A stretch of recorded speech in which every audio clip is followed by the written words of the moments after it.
Oh, what's good, YouTube? Underworld 6667 here, coming at you, yes, as you can tell by the title, with a tag video. Now, what the hell is a tag video?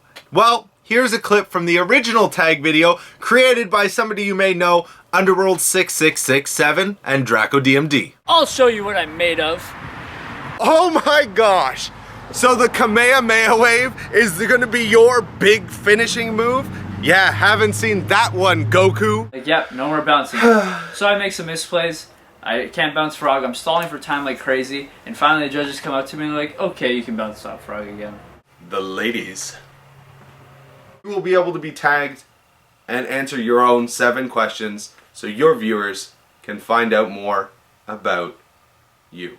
Holy crap, times have changed, have they not? So the original video was created back in July 27th, 2012. If you'd like to see the actual full video, the link is in the description. That was just a small clip from the beginning of the actual videos. Back when Draco DMD and I did skits to start every single Binder Blenders episode. If you'd like to see other skits, all you need to do is go into the channel, look up my videos, and anything that's called Binder Blenders, usually there is a skit in the beginning that you can actually watch and enjoy. You never know, you could also learn some information with regards to whatever we were talking about that week. Now, what a tag video is supposed to do, it's a way for the community to better understand the Yugituber that they're watching, with their real name, their history, all that kind of fun stuff. A total of 7 simple questions, and at the very end, the 7th question is you're supposed to tag 2 other people that you would like to see a tag video from. Now, in the original video, I actually tagged 5 people to start the ball rolling way back in July 27th of 2012. Now, in this video, because I created this thing and I'm supposed to do 2 tags, I'm going to do 3 because I can. Let's get it started right off the bat with the first question. If you'd like to see the actual questions and you'd like to do the tag video, look in the description. All the information is there. The first question is, what is your real first name? Now, I don't really care if you guys know my full name, so it's Daniel Robert Connell. Question number 2, how did you get into Yu-Gi-Oh? As I discussed in the original tag video, it all started with a comic book shop that was actually located right close to my home. Now, while I was in that comic book shop, looking at different things, I had decided that I might want to get into a game. So I started talking with the actual person behind the counter. His name was Todd. This was Image Collections. If anyone knows that, it's in Streetsville still. It's underneath an IDA in a basement and it smells horrible, but you know, neither here nor there. So Todd had actually told me about this new game called Yu-Gi-Oh! Now, I didn't understand exactly what it was. I didn't really want to start playing that kind of a game, but he told me all about the show and how I could watch the show and learn how to play the game. Oh, how he was so very wrong. Because the show actually didn't show you how to play the game at all. But it definitely got me interested. So I bought my first structure deck, and I built my deck out of the couple of packs that I also bought. I think I had about 45 to 50 cards in my deck. I think that my highest level 4 was 1500, where everyone else had Battle Oxes and Legends. Anyways, so I went to my first tournament and I lost horribly. I think I was about 12-ish, and I faced off against a person who was about 20-ish. He summoned a Battle Ox, equipped something to it. I don't remember exactly what it was, but let's put it this way. I could not get over it for the life of me. He totally kicked my ass, and it just spiraled downhill from there until I actually figured out the game, figured out how to play the game, figured out that I couldn't just summon Blue Eyes and Dark Magician without tributing at all. Needless to say, it took me a little bit of time to actually get into this game, eventually turning into a buyer, trader, and seller of Yu-Gi-Oh! And not so much of a player. The third question is, how did you get started in Yu-Gi-Tubing?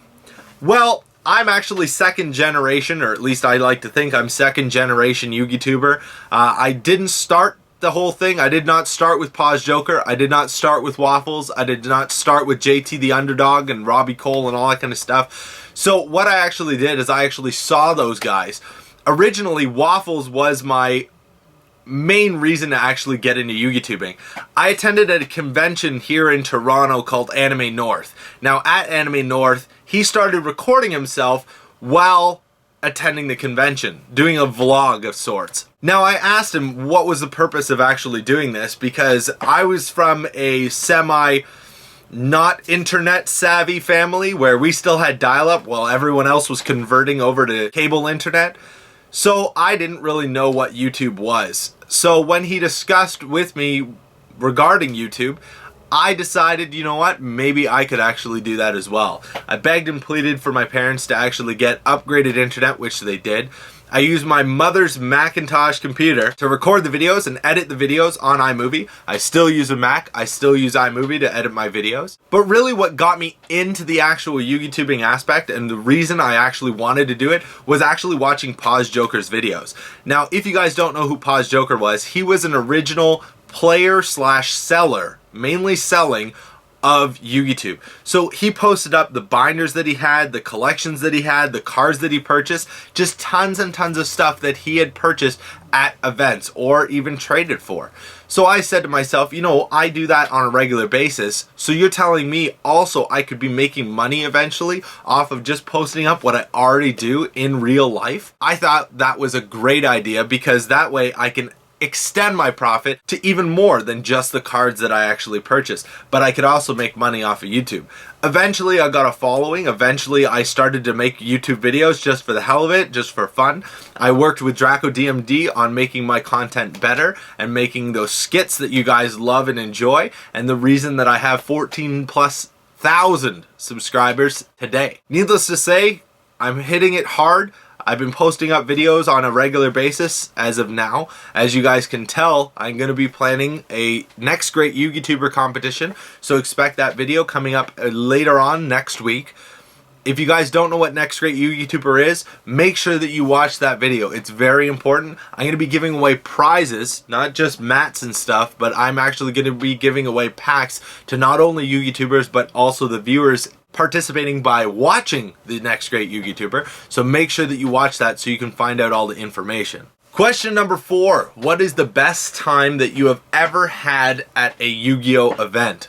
Now, the best time that comes to mind is actually 2 years ago at the Nationals when myself, the Kiko 25X, General PDW, Irishman the Duelist, Slim X Team Symmetry, and all of his friends, Draco DMD, and of course me, went out for dinner after Nationals. And we had a great time just shooting the shit, talking about stories, talking about events, talking about experiences with regards to YouTubing, Yu-Gi-Oh, life in general, just everything under the sun that you could possibly think of, we talked about at that dinner table. Unfortunately, they charged us an extra 25% because our group was too big. But that's not important. It was still the most epic time. Right afterwards, I did a video collaboration with MCole40. We got tons and tons of just communication and community interaction with regards to that Nationals, and I'm hoping that this Nationals, YCS Philly, will be the same thing. I'm planning on working with a lot of YouTubers at YCS Philly and of course Nationals. I've got tons of different ideas. If I have not contacted you already, it could be that I'm just too busy to do so, or I don't know about you just yet. So if you're attending YCS Philly, if you're attending Nationals, and you would like to do something and you have an idea that you'd like my help with, please, all you need to do is personally message me, or even better, talk to me on Facebook. Question number 5, what is your favorite deck ever? Now originally I said Perfect Circle or Tigro. I also wanted to talk about the 3 decks that I continuously try and reinvent and rehash and hope that they're going to come back. Actually, you know what? 4 decks. The first one is the Yugioh FTK. Now, as you guys know, I'm a buyer, trader, and seller. So now the faster I win or lose, the more trading I can do at tournaments. So Yugioh FTK was the best deck that I could possibly think of where it's either I win or I lose. It's not a gray area. It's not, oh, I need to think about super duper combos. It's simply a solitaire game where I just go do do do do do do do do do do. Oh, I lost. Good game. Do do do do do do do. Oh, I won. Good game. Do do do do do. Oh, I won. Good game. Sign my paper. That's all I wanted to do. I continuously try and reinvent the deck. I can never get it to work, unfortunately. I can get it to work about 50 to 60% of the time, but I need 70 to 75% of the time for it to actually be competitive in this meta. I need to be able to actually win 75% of the time in order to top. So unfortunately I haven't, figured out the actual formula in order for that to actually work. The second deck that I always try and come back with, and I've actually kind of given up on it, it is way too slow unfortunately, is Chaos Recruiters. Now, Chaos Recruiters only really works if you actually have the Chaos Monsters to go with it, like BLS and 3 Chaos Sorcerers, but unfortunately I can't really make the deck because it seems to be way too slow. Pretty much what it is it's the destruction of Mystic Tomato and Shining Angel to the graveyard to fill your graveyard with lights and dark monsters. After you have the lights and darks, out comes the Chaos Monsters. If you want, you can take your opponent's monsters, or your opponent's really good monsters, by putting the Mystic Tomato down, playing Creature Swap, putting the Mystic Tomato over, you take their big card, crash into the Mystic Tomato, and then special summon another card from your deck, possibly Spirit Reaper, taking a card from your opponent's hand. It was an overall mediocre deck compared to the things that are happening right now, but I always really enjoyed it. It was a lot of shenanigans, and I always like shenanigan plays. The next deck, of course, is Gravekeepers. I really wish that the support really helped them as much as I would like them to, but unfortunately that isn't the case, so I had to give up on it once again, so I don't know really what I'm going to play in Philly. The very last deck, of course, is Insectors. And I'm not talking about 3 Dragonfly bullshit Insectors, where I don't even understand how that wasn't winning on a regular basis. All you needed was 1 Dragonfly, and then you pretty much won. I don't understand. I guess we, as, North America, didn't understand the destructive power of it, and then we just looked at windups and go, oh, so your opponent has no hand. I guess I win then.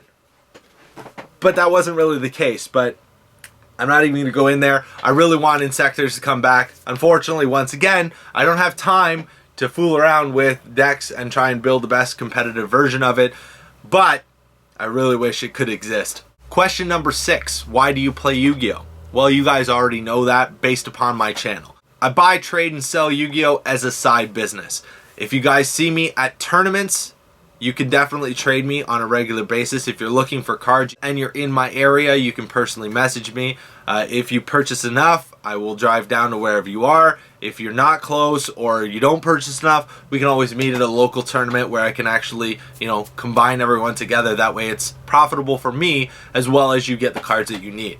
I do my best to get everyone supplied everything that they need before the tournaments. That way they don't have to worry about buying from just the vendors at the tournaments. Last but not least, and this is question number 7, it's who do you tag? Now, of course, I already said I'm going to tag all 3 people. All their links are going to be in the description. I would suggest definitely going over to their channel and subscribing to them, as well as watching their tag video.